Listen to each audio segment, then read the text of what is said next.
Leaders, how do you know if you're connected or disconnected from your people? What evidence do you have that they feel connected to you, even if you feel connected to them? How do you know whether that's true or not? Well, today I want to talk to you briefly about the ways that a leader can get subtly and often silently disconnected from their people without even knowing it. Well intentioned leaders, high EQ leaders, those who might say that the relationships with their people are pretty darn strong and healthy. Maybe even there's no toxic relationships or obvious dysfunction, but even those leaders might be surprised by what their people say about them.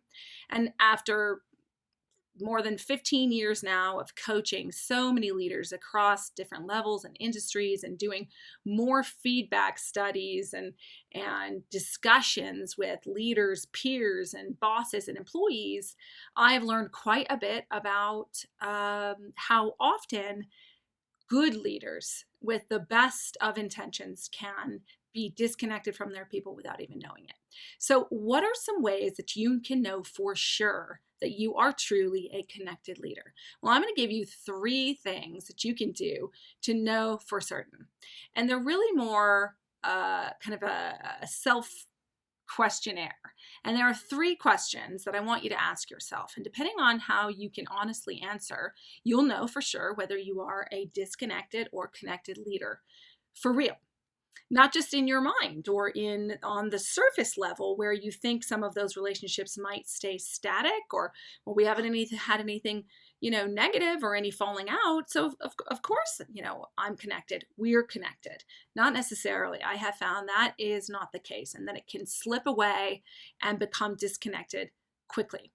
So here are the 3 questions to ask yourself to know for sure if you are connected or disconnected to your people, and really think about the truth of these answers and then take action based on what you realize. So you should know the answers to these 3 questions with a high degree of clarity if you are a connected leader. Number 1, what is the current state of morale for each of my individual employees? What is their right now state of mind? What is their morale like today? Do you know that for certain? Have you had check-in conversations where you're not just listening to what they're saying, you're listening to how they're saying it, you're listening to what they're not saying, you're paying attention to the aura of their emotional state, you're paying attention to their word choice, which reveals a lot about their state of satisfaction or dissatisfaction, or feeling valued or undervalued. If you know the answer to that question, what is the right now morale state for each one of my employees? Not guessing, but knowing for sure based on check-in conversations where you're intentionally listening and trying to identify what's behind what they're saying. What are the indicators of this person's morale? And also flat out asking, how are you doing? How are you feeling about your role? How would you describe your current level of engagement and satisfaction? So it's not just listening to silently identify, but it's also intentionally showing your people that you care about their morale. Now, are there going to be things that affect that you can't change? Absolutely.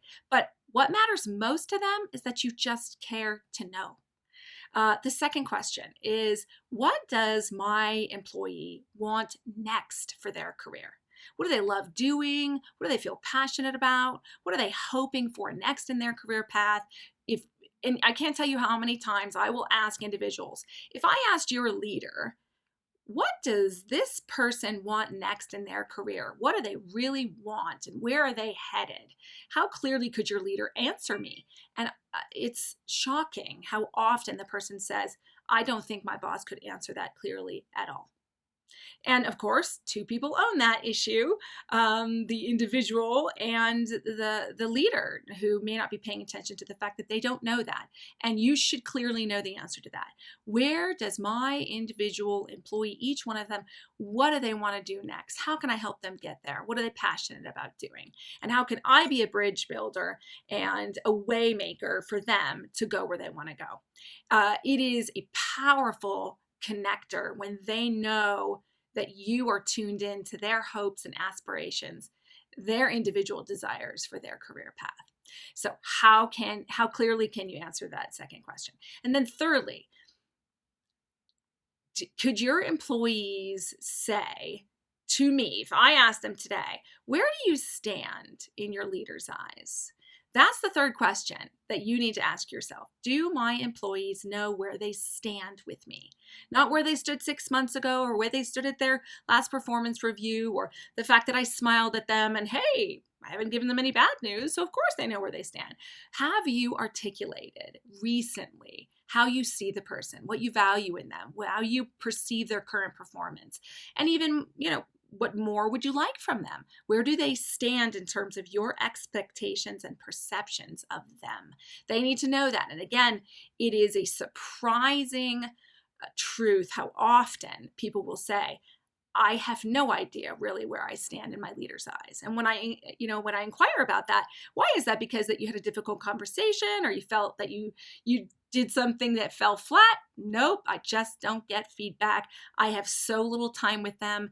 They're incredibly busy. They're running from meeting to meeting, and I just really don't have a clear sense of where I stand. So if I extend feedback to that person, oh yes, your leader says all positive things, because many times I'll work with full teams, and they'll, even the top performers, the people that you think would already know, will say, oh, wow, that's good to know. I really didn't know where I stood.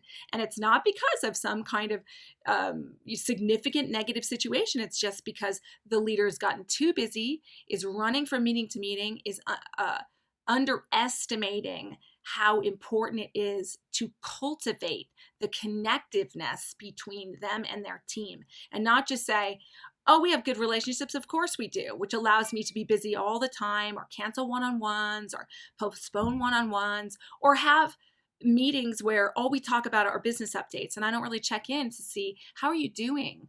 What's going on with you? What are some of the obstacles and successes? And how can I help you?